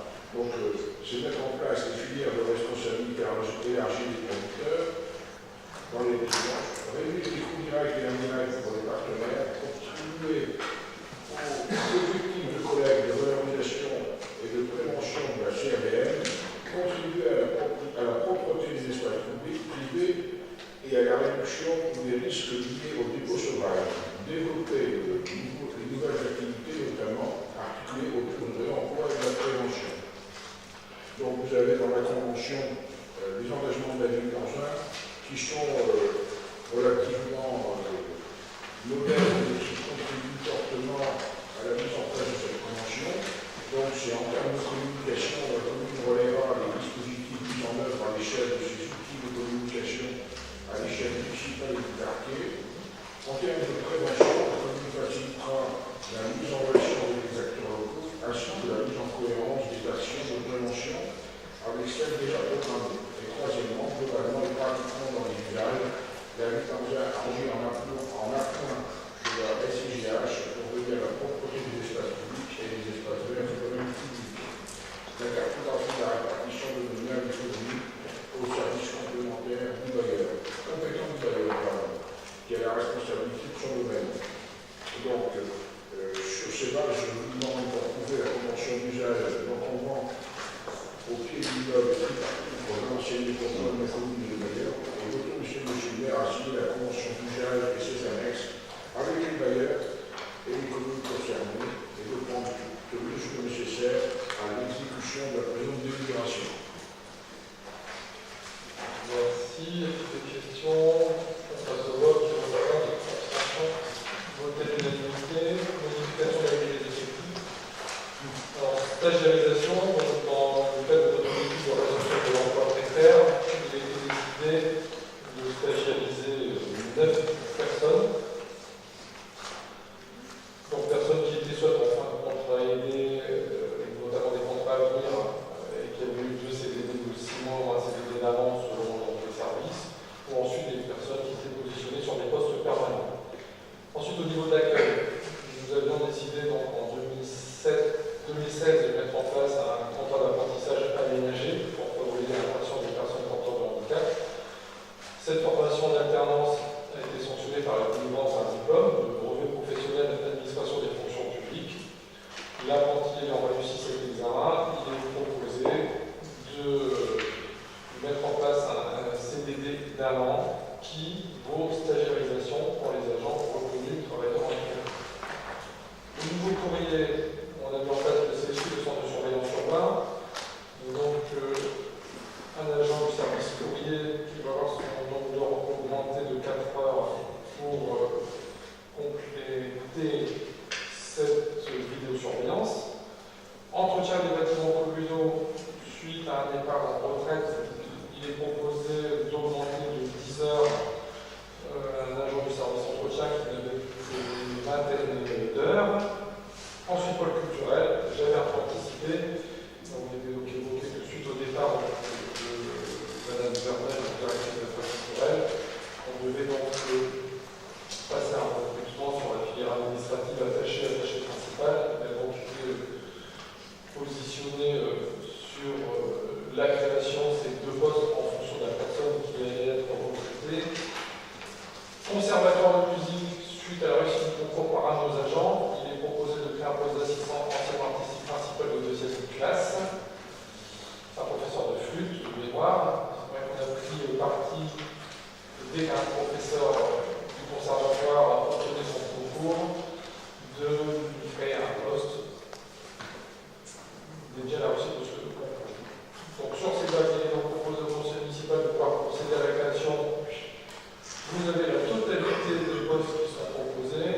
et la suppression des postes qui correspondent donc aux personnes que j'ai demandé de 4 heures, de 10 heures et au poste contractuel du professeur du conservatoire de musique. Y a-t-il des questions? On passe au vote. Vote contre, abstention, voté à l'unanimité. La délibération numéro 12, on attaque au volet financier de taxes foncières sur les propriétés bâties, exonération dans les bassins urbains dynamisés. Monsieur Collier. Voilà les propositions de la mission Studio, un accord d'engagement entre l'État et les collectivités territoriales a été signé le 7 mars 2017 pour le renouveau du bassin minier de Nord-Pas-de-Calais, ce sous l'impulsion du député de l'association Circonscription, M. Fabien. Cet engagement partenarial a conduit à la définition d'un programme de réhabilitation citoyenne, un dispositif d'aménagement comprenant le renforcement des centralités urbaines, la reconquête des espaces paysagers et des mines, la valorisation du patrimoine minier et un volet économique s'appuyant sur les fiches d'excellence du territoire et un projet de zone couche urbaine. En matière économique, un arrêté de frais en février 2018 publié au fichier O reste la liste des communes classées en bassin urbain à dynamiser, donc on va en faire partie.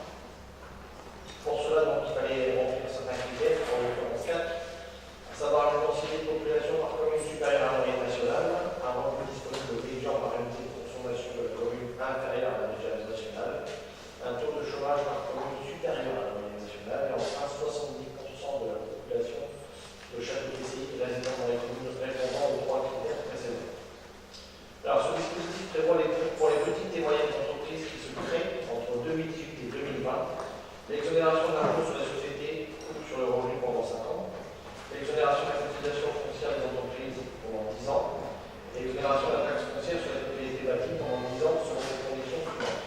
Donc il y a des critères à remplir. Vous avez un siège social, etc. L'entreprise ne doit pas être détenue directement ou indirectement plus de 50% à votre société. L'entreprise n'est pas créée dans le cadre d'une reprise, d'un transfert, d'une concentration, d'une restructuration, d'une extension d'activité préexistante. Donc ça doit bien être un nouveau commerce, une nouvelle société sur la vie d'envoi. Et enfin, le nombre de salariés existants ou embauchés en CDI ou CDD de 10 mois est au moins égal à la moitié des aides. Les agglomérations des communes peuvent se positionner sur l'exonération de la CFE, de la CPAE et de la taxe foncière sur les propriétés bâties pour les entreprises situées en bassin urbain à dynamiser. Ainsi, la communauté d'Agglomération de Métropole, en déclarant le 22 juin 2018, renonce à percevoir la moitié du produit fiscal de la CFE de la CAPE. Toutefois, donc, selon l'article 1383F du Code général des impôts, la commune dans un peu à son tour donc se prononcer sur l'exonération complète, c'est-à-dire les 50% restants, ensuite les 50% de droits acquis. Au niveau de la taxe foncière sur les propriétés bâties pour une durée de 10 ans. 7 ans complètement, 3 années dégressives, 75, 50, puis 25. Et pour la part non exonérée, au titre dans les immeubles situés dans un bassin urbain dynamisé, et rattaché à un établissement remplissant les conditions requises pour bénéficier d'une exonération sur cotisation foncière d'entreprise prévue. Alors la mise en application de cette exonération complète permettrait d'avoir un impact non négligeable sur le dynamisme économique des entreprises sur notre territoire et aurait un impact positif, je l'espère, en termes d'emploi. Voilà, donc sur ces bases, nous demandons au conseil municipal de bien faire voter cette exonération spécifique pour la ville d'Angers. Merci. Des questions? Pas de questions? Qui vote pour? Contre? Voter l'unanimité, évidemment, pour une cohérence territoriale, les différentes communes de l'Aglo qui sont concernées par cette décision ont passé la bonne délibération. La délibération 13, maintien de garantie de prêt auprès de la SIGH après l'aménagement de la dette. Je pense que M. Collet c'est dit, M. Collier. Donc c'est un avant de contrat existant, mais qui nous garant par rapport à ces risques qui changent, c'est le taux d'intérêt. Donc en l'occurrence, c'est l'équilibre de 0,60, ce qui fait 1,35 aujourd'hui. Pour le reste, donc, ça ne change pas. Tout à l'identité. On peut pas de question spécifique là-dessus. J'ai une justification de vote, je vais m'abstenir, mais c'est pas par. C'est juste technique, c'est que j'avais demandé des compléments d'information, mais je ne les ai pas obtenus, c'est pas la faute des services, j'imagine qu'ils n'ont pas eu de réponse avec les dépôts pour l'instant. Donc je m'abstiendrai de manière technique. Alors, on va passer au vote. Qui vote contre? Qui s'abstient? 2 abstentions techniques. Voté à la majorité. La 14e délibération, accueil de manifestations itinérantes ou en place d'un nouveau dispositif. Pour l'annulation de l'événement, la commune propose mettre à disposition l'espace public du parking à l'Espoir, afin d'y implanter temporairement une animation pour l'accueil de manifestations itinérantes de 2 week-ends par an. Afin d'améliorer l'attractivité et de diversifier les offres proposées, la commune met en place un appel à candidature pour les autorisations de kilomètres publics délivrées pour l'année 2019.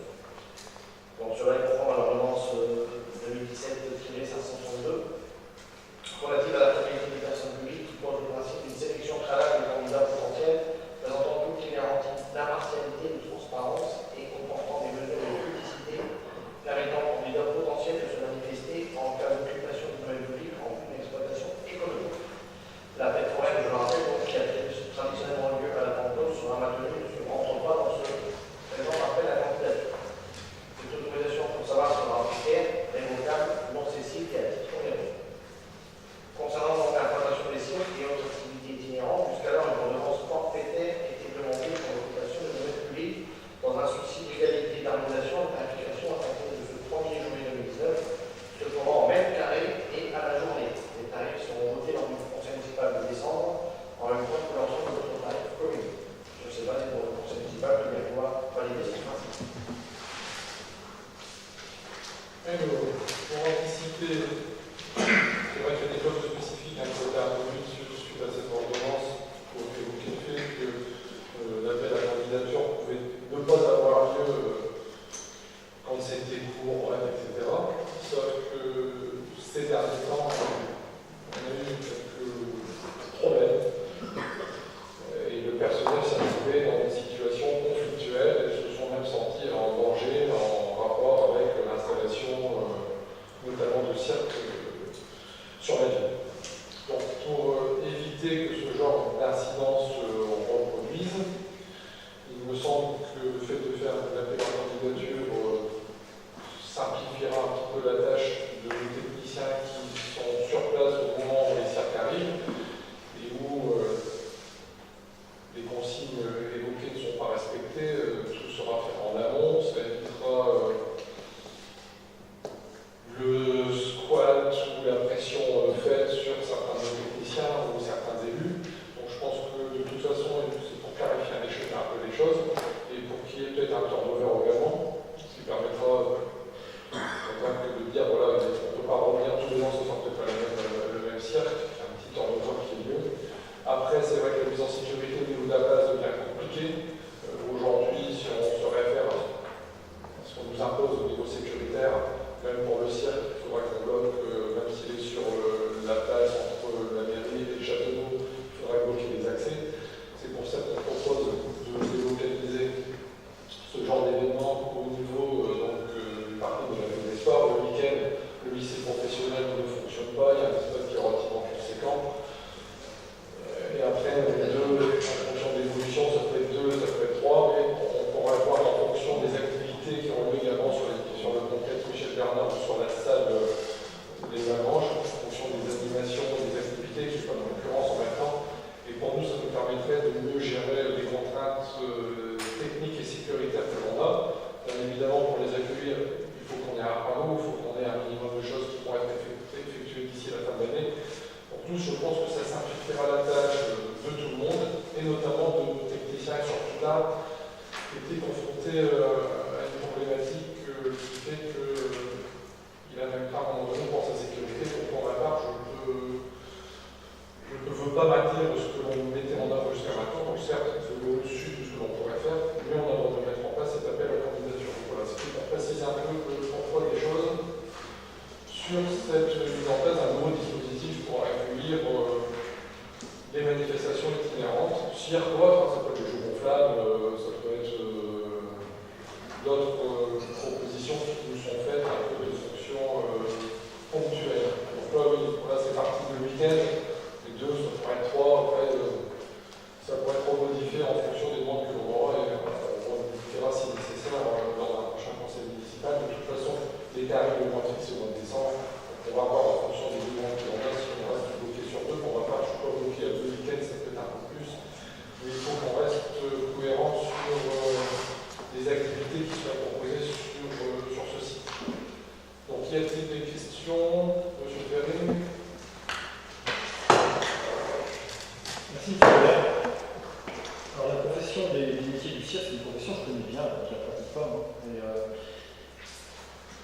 des gens qui se sont battus pour être exclus de ce dispositif et de cette ordonnance. C'est toute une profession, partout en France. Ils se sont battus sur les ministères, ils ont discuté avec les gens. Ils ont obtenu le droit qu'on ne leur impose pas cette délibération. Et nous, on leur dit, bon, on va le faire quand même. Quand vous vous battez sur des acquis sociaux, vous les obtenez, en règle générale, vous n'êtes pas forcément très content quand on les voit. En préambule, j'aurais dû préciser, bien évidemment, qu'à chaque fois qu'un agent municipal est menacé ou violenté, ou même verbalement agressé, c'est inadmissible et je prendrai toujours sa défense. J'ai eu vent de ce qui s'était passé et c'est bien évidemment inadmissible. Pourtant, comme je vous l'ai écrit, M. le maire, je ne considère pas que cette délibération soit nécessaire, tout simplement parce que les métiers du cirque sont des entreprises en difficulté. On va les mettre en concurrence avec, on imagine ici, des petites structures. Peut-être que ça sera le cas sur la ville d'Anzin.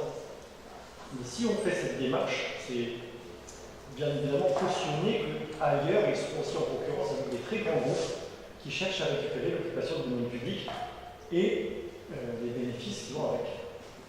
C'est la raison pour laquelle je ne voterai pas cette délibération, notamment parce que dans leur esprit, c'est une atteinte à la liberté de faire du commerce, parce que c'est un métier ancestral, et que dans leur esprit, ça laisse aussi l'ouverture à toute cette mode actuellement de volonté d'exclure les cirques des villes sous prétexte qu'ils auraient des animaux. On peut entendre ces arguments, mais pour moi, je me souviens, le cirque avec mes parents, j'ai emmené aujourd'hui mes enfants. Je ne pense pas qu'il faille trop les réglementer, c'est une profession fragile, et c'est cette raison pour laquelle je ne veux pas qu'on ouvre la boîte de Pandore. Voilà. Je vous remercie. Il y a d'autres interventions? Non. Ils ne seront pas fragilisés, puisqu'on va même leur permettre, il y en a certains qui ne pouvaient jamais venir, puisqu'il y avait toujours les domaines qui revenaient. Après, on ouvre la possibilité de dire voilà, on va faire un turnover, la première année, l'autre la deuxième année, ce qui va permettre de répartir aussi. Bon, les grossières, nous, vu la place qu'on va pas avoir les cirques de renommée qui sont sur Valenciennes, par exemple, parfois sur le parc qui serait sur Auchan. Maintenant, c'est une possibilité que l'on a, on peut effectivement ne pas l'appliquer. Pour ma part, je préfère l'appliquer uniquement par un principe de précaution pour les employés. C'est pas la première fois qu'il y a des soucis lors d'installation, ce qui nous permettra aussi d'avoir un moyen, lorsqu'on fait l'appel à la candidature, de bien préciser les choses claires, nettes et précises. Et s'ils respectent leur engagement, ça fonctionne. S'ils ne respectent pas l'engagement, on sait certainement les années procédures qui suivent de ne plus les reprendre, parce qu'on a quand même eu quelques soucis là-dessus. Après, moi je n'ai rien contre les cirques, puisque la première année, c'est qu'on leur propose des films, on leur propose un endroit qu'on va réaménager spécifiquement pour les animaux. Après, la discussion cirque avec ou sans animaux, chacun sa position, il y en a qui ont des positions dures. Moi je reçois parfois en permanence des personnes qui disent qu'il faut interdire l'accueil des cirques avec animaux. C'est vrai que certains sont bien traités, mais on a eu aussi des expériences où on peut se poser des questions. Donc maintenant, c'est comme pour tout, on ne peut pas mettre tout le monde dans un même sac. Il y a des gens qui font bien leur travail, d'autres un peu moins. Le principe, c'est pour nous en tout cas, c'est d'arriver à ce que ce soit bien clair et précis, comme un cadre, et que chacun soit d'accord à ce cadre en amont de prise de décision. Voilà. On passe au vote. Qui vote contre? Abstention. Donc 2 abstentions. 2 contre. 2 contre. 2 votes contre. Votés à la majorité. La carte de délibération, non commerce à l'Est. Convention de partenariat avec la DG de Sous-Politique. Oui, donc la ville souhaite dynamiser ce commerce, hormis ces millions, on recherche un peu la calotte, on cherche aussi des commerçants nouveaux sur la ville. La ville souhaite dynamiser son centre-ville, ses quartiers. Ainsi donc la région de France et la commune d'Anzin ont décidé de collaborer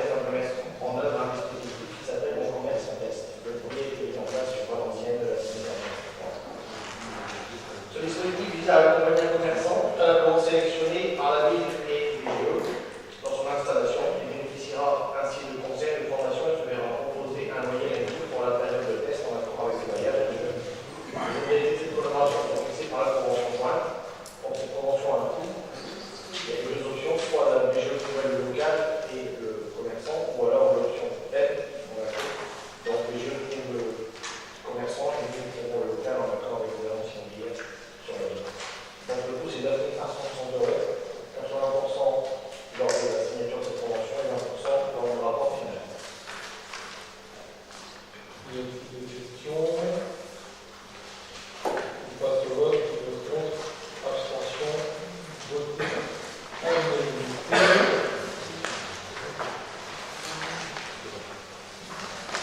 Décision modificative numéro pour le budget théâtre de justice.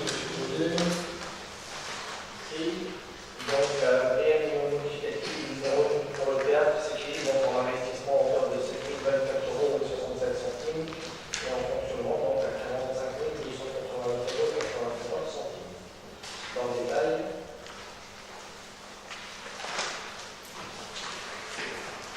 au niveau de l'exploitation, donc il y a des contrats en supplément pour 20 289. Un ajustement de rémunération, c'est simplement ça, par rapport à un agent donc, qui n'a pas obtenu gain de l'autre. Les charges exceptionnelles ajustées, moins 15 000 et une créance éteinte, 5 000 €. Ça, c'est pour l'exploitation au niveau du théâtre. Y a-t-il des questions? Soutien, on va vote contre, abstention, vote d'unanimité. Si cette amélioration cette fois-ci, c'est le budget vide de décision modificative numéro 1. Oui, donc c'est bien numéro 1, qui en investissement à hauteur de 3 829 713 € et 61 centimes et en section de fonctionnement à hauteur de 1 141 285 € et 2 centimes. Dans le détail,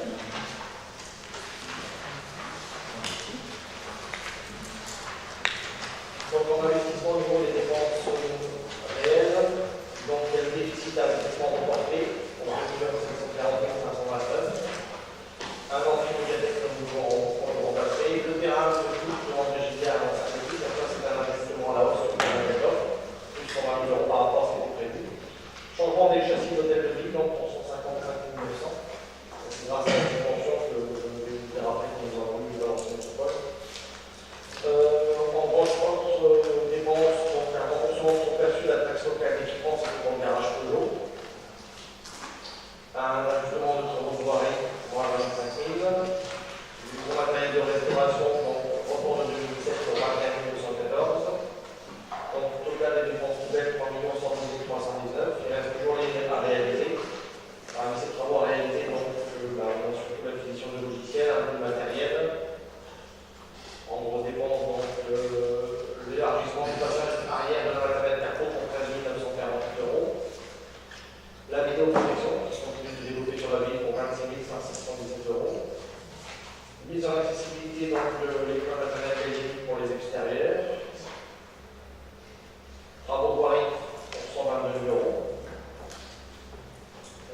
Voilà. Et donc pour équilibrer, il faut des recettes réelles. Donc on a l'excédent de fonctionnement capitalisé pour 2 620 €. Annulation de la vente d'un jeu marqué, donc là il y a eu moins 100 000. FCTVA, c'est un ajustement à la hausse 100 000 €. Subvention dans le gymnase de vente plus 180 000. Taxe d'aménagement, ajustement de 20 000. Et donc ceci nous amène à un recours à la baisse de notre emprunt à hauteur de 10 221 720 000. Là je pense que c'est une excellente nouvelle pour les finances. Donc ça nous fait des recettes nouvelles pour 1 738 888. Il nous reste donc au niveau des recettes à réaliser. Subvention de la région, 4 000 €. ADEME, 6 832. Agent de l'eau pour le désherbage, 7 687. La taxe d'aménagement, 30 258. La vente pour un démarqué pour 154 500. Le sol SIC, réhabilitation écologique pour 150 000. Le FSIC 2, réhabilitation gymnase besoin pour 240 000. Subvention bancaire, PCV, maison des assistants maternels, 23 000. Et véhicules électriques, subvention de 15 000. Voilà. Au niveau du fonctionnement, donc en dépenses nouvelles, l'assurance dommage ouvrage, le cercle et gymnase, une intervention 10 ans, donc pour 5 000 €. La signalisation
Y a-t-il des questions? Pas de questions?